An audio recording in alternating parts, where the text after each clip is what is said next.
What's going on, guys? Billy Pinckney here alongside Ronald Herrera for this segment of Tip Tuesday.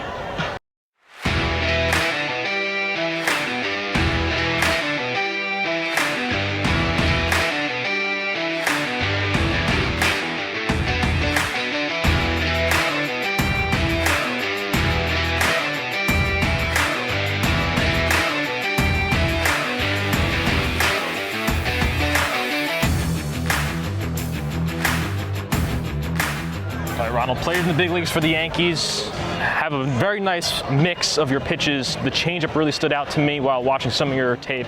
Got a lot of guys in the big leagues to swing miss at that. Show us a couple of those grips that you have, especially that changeup. All right, so I got 5 different types of pitches. So this is gonna be my first seam. It's regular. It's my 2 seam. So then I got my curveball. But I put this finger like really tight. Okay. And this finger is up.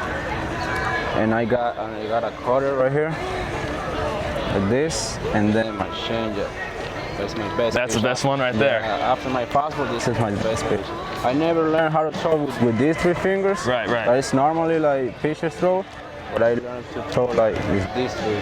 Wow. And these 2 down here. And I just throw it as hard as I can. A little different than a lot of other guys. Do you do anything with your wrist when you release that ball? Yes, a little bit at the end, but I don't do too much because the hitters can see that. So I try to do as natural as possible.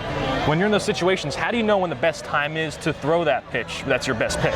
Okay, so when the hitters start to like get out in front. Like when they're like out of front, that's the best time to throw my changeup because it looks like a fastball, but it's hard to recognize. So that's the best time. Yeah. Now, what would you say younger players to, when they're in pressured situations, big moments, how would you say to calm themselves down? What would you say to them to keep their demeanor at a medium level? That's a hard time when you are like in a big situation, but you just have to breathe and take your time because you got the control of your ball and you're the pitcher. You got the ball in your hand, so.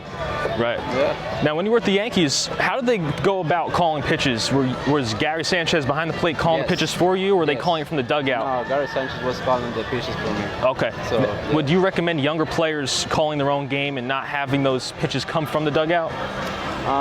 Yes, because that way you learn more, and you know how to pitch in situations and all of that. So that's good. Last thing for you, what advice would you give to the younger players out there who are listening? Just to work hard, and you will be fine. If you work hard, everything's gonna be okay. I appreciate it. Yes, no problem. See you guys next time.